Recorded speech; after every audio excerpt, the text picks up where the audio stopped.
Seja bem-vindo, seja bem-vinda ao nosso estudo bíblico da Gênesis ao Apocalipse, utilizando o método ecumênico, onde assim aprendemos em espírito e verdade à luz do novo mandamento de Jesus, que inclusive está à sua disposição de forma gratuita. É só clicar no link que está na descrição aqui embaixo e você já vai ter acesso a este método para também fazer o seu estudo da Bíblia Sagrada, escolhendo o capítulo, a passagem, o versículo que você queira, para assim extrair a lição necessária para a sua vida. E bom, nós vamos continuar aqui, estamos no capítulo 12 e vamos até o capítulo 14 do livro de Gênesis, onde vemos as passagens que tratam do chamado de Deus para Abraão e as promessas que ele faz, a viagem então que Abraão faz na região do Oriente Médio, ali passando por Canaã, depois para Egito, junto do seu sobrinho Ló, onde eles chegam até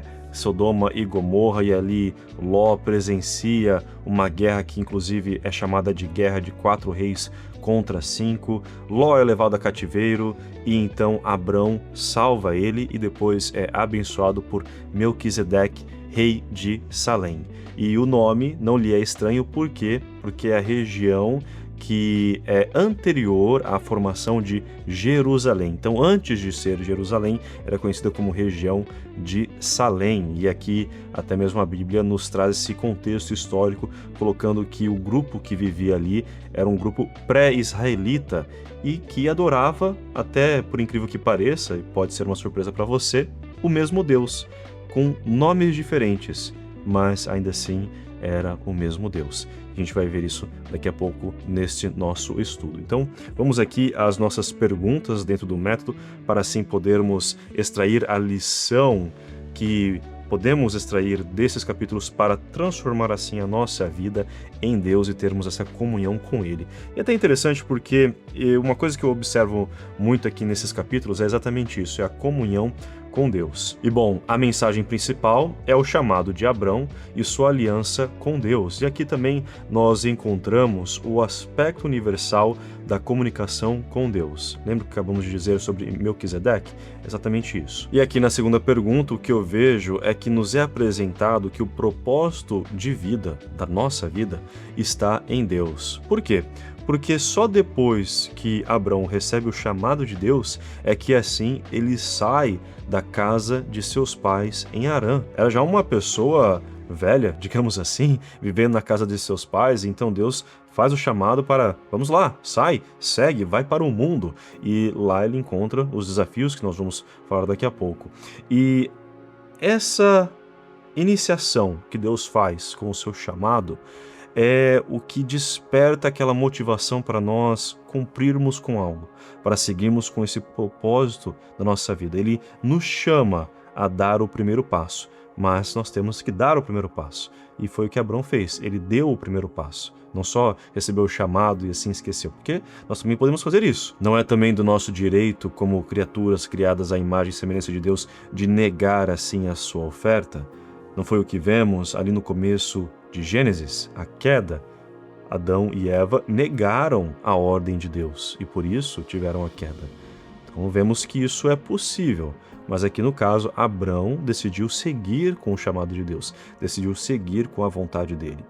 E aí então o que eu observo é que o Espírito está presente no texto, na vida e no mundo, porque ele está mostrando para nós esse despertar da alma para um propósito, no caso aqui de Abrão. E como quando seguimos esse despertar, quando seguimos esse propósito que Deus está nos oferecendo, que está sendo abençoado por Ele, temos assim a sua proteção. Além disso, também vejo a universal manifestação da sua presença, aqui da presença de Deus.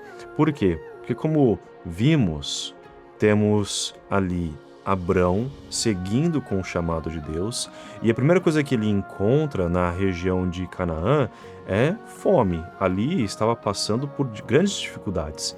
E aí o que ele decide fazer? Ir para o Egito. Mas quando ele chega no Egito, e Abrão é esperto, porque tem um detalhe aqui, ele é mercador, ele é comerciante, ele sabe como negociar, como vender uma ideia, como fazer com que a riqueza que ele possui cresça. E é isso que ele faz. Ele vai para o Egito e a primeira coisa que ele pensa é: se souberem que Sara, que é uma mulher bonita, é minha esposa, eu vou morrer. E então ele, temendo pela vida, ele pede para Sara dizer que é a irmã dele. Dessa forma, ele não seria morto. Eles fazem isso. E nesse meio tempo, o que temos aqui na narrativa bíblica é que o faraó, ele acaba gostando de Sara e quer Sara para ele. Só que depois ele descobre que Sara é a esposa de Abrão e Deus intervém, e então ele é amaldiçoado e ele fala para Abrão: olha, pega a sua esposa e vai. Você mentiu para mim, agora pega ela e vai. Só que tem um detalhe. O texto também nos fala que nesse meio tempo, Abrão fez crescer a sua riqueza. Ele conquistou grandes riquezas ali no Egito. Então o tempo do faraó perceber que Sara era a esposa de Abrão não foi tão rápido assim, não. Não é como lemos aqui que, ok, foi na mesma hora. Abrão falou, Sara também falou que era irmã dele, aí depois de algumas horas, no mesmo dia talvez, ele logo descobriu, foi amaldiçoado e devolveu. Não, levou um tempo. A riqueza não se constrói assim do dia para a noite. Então eles ficaram um bom tempo no Egito. Mas aí Deus interveio e protegeu ali Sara, protegeu Abrão e fez com que o faraó dissesse para eles apenas seguir a vida deles e levar tudo o que eles tinham. Então Abrão levou toda a sua riqueza. E ele estava ali com Ló, seu sobrinho, que também tinha a sua própria riqueza. Não tão grande quanto Abrão, mas também tinha a sua própria riqueza. E depois disso, a manifestação universal que vemos aqui do Espírito, por quê? Porque a história é conduzida de tal forma que mostra para nós a proteção que Abrão possui, não só pelo fato de ele estar seguindo o propósito, o chamado de Deus, mas também porque ele mantém comunicação com Deus. Todos os lugares que ele vai e ele identifica como sendo abençoado e recebe ali a palavra de Deus na sua vida, dizendo que ali é uma terra abençoada, ele vai e faz um altar. Ele faz essa celebração, ele faz essa homenagem a Deus de modo a mostrar quem é o soberano. E que não é ele, mas sim Deus. Já Ló não faz isso. A gente vai ver um pouco mais daqui a pouco. E claro, o outro ponto, como eu falei aqui, de Melquisedeque, que é o rei de Salém, dessa comunidade pré-israelita, mas que adorava o mesmo Deus. Inclusive a Bíblia até faz esse trabalho para a gente, mostrando para nós que era o mesmo Deus, porém com um nome diferente, onde temos na Bíblia Sagrada, na Gênesis, dois nomes que são Yahvé e Elohim, e aqui nessa passagem com Melquisedeque é chamado de Deus Altíssimo, que em hebraico é El Elyon. E isso é para mostrar, como a própria Bíblia traz para nós, que é uma forma de nos mostrar que era o mesmo Deus, apenas com nomes diferentes. Por isso que Melquisedeque vai e abençoa Abrão, e Abrão aceita essa bênção que ele recebe. Tanto que Melquisedeque vai com pão e vinho. Olha só, dois itens muito interessantes que retornam profeticamente ali no Novo Testamento com a Santa Ceia de Jesus. Até uma conexão que eu faço aqui, já vou falar. As principais percepções que eu tenho aqui desse estudo é de que Deus está presente, mas ele dá o direito de buscá-lo àqueles que assim desejarem. Olha, Nicolas, mas isso é óbvio, não é? É, mas tem que ser dito. Nós assim encontramos Deus e sentimos a sua presença quando assim buscamos ele com a nossa vontade. Se nós não quisermos, se nós quisermos fugir, Deus, ele não significa que está fugindo de nós ou que ele não vai nos encontrar. Não, ele está lá, ele está presente. Somos nós que estamos escolhendo nos afastar. Não é esse o mito ali de Adão e Eva, a história de Adão e Eva que encontramos? Não é Deus que se esconde deles ou não quer ver eles. É Adão e Eva que fogem, que se escondem. Deus vai atrás, procura eles, está ali presente. É o mesmo se dá na nossa vida. Deus está presente. Quem escolhe se comunicar com ele somos nós. Por isso que nós temos que ter essa vontade para nos comunicar. Do contrário, Deus, por mais que ele fale, grite na nossa orelha, digamos assim, figurativamente falando, se nós não queremos ouvi-lo, se nós não queremos ter comunicação com ele, nós não vamos prestar atenção nisso, não vamos dar atenção. Não acontece aqui no nosso dia a dia, quando a gente está vendo TV ou vendo alguma coisa que a gente fica ali entretido e fica desligado, aí vem a pessoa do nosso lado fica chamando a gente não dá atenção? É a mesma ideia, é uma questão de foco, uma questão de voltar o seu foco, voltar a sua mente a ele, ao que ele quer lhe dizer. E ele quer se comunicar com você, sim. Ele quer ter essa relação, ele quer ter essa comunicação. É o que vemos na Bíblia Sagrada como um todo. É Deus querendo se comunicar, querendo ter essa relação com a sua criação. E aí as passagens que eu conecto estão no Evangelho de Jesus, segundo Lucas, capítulo 6, versículos de 12 a 16, e Mateus, capítulo 26, versículos de 26 a 30. Aqui, em Lucas, capítulo 12, versículo 16, é exatamente o chamado dos discípulos. Da mesma forma que Abrão foi e recebeu o seu chamado, os discípulos também receberam o seu chamado e escolheram seguir com ele. Então aí está o detalhe, a conexão. Deus sempre nos chama para realizarmos algo na nossa vida, para um propósito na nossa vida, que literalmente vai nos dar vida. Mas escolher segui-lo cabe a nós. Deus nos dá essa liberdade para podermos escolher. E a conexão com a Santa Ceia, porque Melquisedeque, ele abençoa Abrão trazendo pão e vinho. E assim vemos que na Santa Ceia Jesus faz a mesma coisa. Ele traz pão e vinho, mas ele ressignifica e universaliza o significado desses dois itens no seu espírito, dizendo que o pão é o seu corpo, é a sua doutrina, e o vinho é o seu sangue, o seu sacrifício. Então Jesus está ali formando uma nova aliança a todas as almas que assim se voltam a Deus único e verdadeiro e se entregam a Ele para viver segundo os seus exemplos. Ele transforma esse simbolismo e faz assim a bênção para todas as almas que querem segui-lo. Algo que eu levarei comigo, nós devemos confiar no chamado de Deus, mesmo que encontremos dificuldades no começo. Foi o que Abrão encontrou. Ele confiou em Deus, seguiu em frente, mas encontrou dificuldades. Na parte da verdade, eu vejo que são ambas, tanto profecia quanto lei divina. Por quê? Porque Deus chama Abrão para agir no mundo, porque dele, de Abrão, é que virá grande multidão, e assim lhe garante também que haverá um cumprimento das leis divinas na sua vida. Como vemos aqui a questão das bênçãos e das maldições, onde Deus garante a Abrão a realização da lei de ação e reação. E isso acontece em nossa vida. Quando fazemos algo de bom, receberemos algo de bom. Quando fazemos algo de mal, receberemos algo mal. É a consequência dos nossos atos. Segundo, sim, quando agimos segundo o chamado de Deus e assumimos assim nossos deveres, confiantes de que sua proteção se fará presente. Na terceira pergunta, eu vejo que é o desafio de que estamos nessa vida sem propósito. Muitas vezes a gente se questiona, qual que é o meu propósito nessa vida? O que eu tenho que fazer? Eu estou aqui sem nada, não tenho propósito de fato na vida. E essa leitura desses capítulos, na verdade, me mostra um outro lado, que sim, tem um propósito. Deus nos oferece esse propósito. A profecia eu conecto, e a lei divina também, com a questão da Torre de Babel que estudamos e a formação do reino de Deus, que está no Apocalipse de Jesus, segundo João, capítulo 7, versículo 9, capítulo 11, versículo 15, e também no capítulo 21, ali com a visão dos glorificados, com a descida do reino de Deus na terra e também com a descrição do novo céu, da nova terra e da nova Jerusalém. Vemos que a profecia que Deus traz a Abrão, da multidão, de que ele seria pai, espiritual e também material, são dois lados, porque como vimos, é uma manifestação espiritual que acontece ali, mas que tem influências, que tem ação no material. Então vemos isso, vai ter sim a repercussão material, especificamente com o povo hebreu, com a comunidade judaica, mas também traz um sentido universal. Traz um sentido universal dessa concretização profética de Deus em Jesus com a formação do seu rebanho único e do seu reino eterno.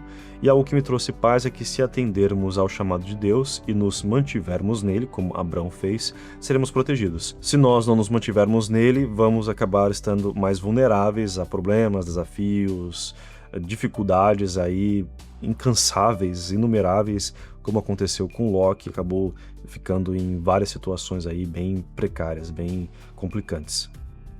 Na parte do amor, eu vejo que o primeiro ponto é de assumir com a nossa responsabilidade diante do chamado de Deus. E assim, eu vejo que assumir com isso, tomar essa decisão, como Abrão tomou, é algo desafiador, mas não é impossível, é sim possível de ser realizado em nossa vida. Vai depender, claro, da nossa fé e também do apoio que temos. Abrão, ele teve fé e teve apoio também no cumprimento desse chamado de Deus em sua vida. É o que a Bíblia narra para nós. Quando temos isso, não vou dizer que torna muito mais fácil, mas nos dá forças para continuar seguindo, para continuar enfrentando os desafios, as dificuldades. Que foi o que aconteceu aqui, quando Abrão tem um ótimo relacionamento com aqueles que estão ao seu redor na terra de Canaã, que é Manre e Escol. Ali eles ajudam até mesmo Abrão a salvar Ló do cativeiro. Então vemos que ele tem um bom relacionamento, e Melquisedeque também ali depois com os reis da região de Sodoma e Gomorra e todos os reis que assim estavam em guerra naquela região do Oriente Médio. Depois disso, o segundo ponto que eu vejo é que sim, nos momentos de incerteza e insegurança, sabendo que ao passar por elas nós vamos encontrar a graça de Deus. Foi o que aconteceu. Abrão e Ló passaram por incertezas e inseguranças, mas ao enfrentarem elas, encontraram assim a graça de Deus em suas vidas. E a terceira pergunta, aqui essas passagens quebram para mim a crença rígida de que Deus só está presente nos caminhos belos, entre aspas. Por que eu falo isso? Porque Ló, ele escolheu um caminho que era belo. Isso que é interessante. Quando eles voltam do Egito e seguem para a região de Canaã, Abrão e Ló se separam. Abrão vai para o lado oeste, enquanto Ló vai para o lado leste, ali para as regiões de Sodoma e Gomorra. E a Bíblia coloca para nós que Ló escolheu essa região porque ele viu campos verdejantes, ele viu uma região bonita, ele viu uma região que era bela aos seus olhos. E assim assumiu então que seria um lugar melhor daquele que seu tio estaria indo na região oeste, que não era uma região tão bonita assim. Mas mal sabia Ló que a região de Sodoma e Gomorra seria uma região de grandes problemas, de grandes desafios, inclusive para a família dele, que logo em seguida ele acaba enfrentando, como vimos aqui, uma guerra. Ele acaba indo para cativeiro. É bem irônico aqui a situação. E também de que não precisa manter uma relação com ele para ser protegido. As passagens mostram para nós que sim, precisamos manter uma relação com Deus. Não é só atender o chamado dele e pronto, esqueceu de Deus e já era. Não, temos que manter uma relação com ele. Entre Abrão e Ló, que são os dois exemplos que estamos vendo aqui, Abrão foi quem manteve relacionamento com Deus. Ló não manteve. E então, não mantendo esse relacionamento, ele ficou mais vulnerável aos problemas da região, enquanto Abrão acabou tendo mais proteção porque ele estava em comunhão com Deus, em relacionamento com Deus. As principais percepções que eu vejo aqui é de que quando somos responsáveis, que está sendo também o tema desse nosso estudo, pelo que fazemos, o resultado será sempre melhor do que o esperado, mesmo que num primeiro momento encontremos desgraça. Aqui é aquele mesmo exemplo de Abrão que falamos no começo. Ele, assim, ao ser chamado por Deus, assume a responsabilidade de arcar com esse chamado e seguir em frente, encontra grandes desafios, mas o resultado é imensurável. E Deus até mesmo mostra para ele o resultado que viria dessa escolha dele, uma visão que ele tem e que vamos falar no nosso próximo estudo. E qual experiência de vida essa passagem me faz lembrar? Bom, quando eu assumi um erro também, que eu acabei cometendo quando eu estava trabalhando em comunicação. E ao assumir esse erro, sim, eu recebi uma advertência, como todo trabalho deve dar a sua advertência quando alguém comete um erro que está contrário ali às regras do local. Mas, mesmo suando frio e preocupado ali e recebendo essa advertência, eu me senti em paz. Por quê? Porque eu não fiquei escravo do meu erro, com aquela preocupação constante, de sentimento de culpa, ficar com essa angústia toda mental também. Eu já logo libertei e segui em frente. Sim, teve um desafio, mas segui em frente com paz e certo e atento para não cometer mais o mesmo erro. E algo que eu vou começar a fazer é, no caso, assumir mais riscos. Esses capítulos me mostram o valor disso, de assumirmos riscos, mas não qualquer risco. Riscos que são abençoados por Deus, que Ele traz assim para a nossa vida, para assumirmos eles e ter um resultado que é abençoado por Ele, enfrentando assim a incerteza e a insegurança, porque, como ensina o meu querido avô, irmão Paiva, Com Jesus venceremos sempre, sempre e sempre. E esse é o nosso estudo dos capítulos 12 ao 14 do livro de Gênesis, usando assim o método ecumênico, que, lembrando, você tem acesso gratuito, é só clicar no link que está na descrição aqui embaixo. Você também pode deixar seus comentários, suas dúvidas, escreva, eu vou ler eles todos. E se você ainda não é inscrito, se inscreva no nosso canal para assim poder estar a par dos estudos bíblicos que estamos fazendo do Gênesis ao Apocalipse. Lembrando que às quartas-feiras também temos no nosso podcast um episódio desenvolvendo um pouco mais um tópico que discutimos aqui no nosso estudo de hoje. Todas as quartas-feiras, se você quiser seguir, o link está na descrição também aqui embaixo e tem o QR Code aqui também para você poder escanear e assim seguir a gente no Spotify. Espero que você tenha um dia abençoado com Deus e que possamos estar atentos ao seu chamado em nossas vidas. Que a paz de Deus seja agora e sempre em seu coração.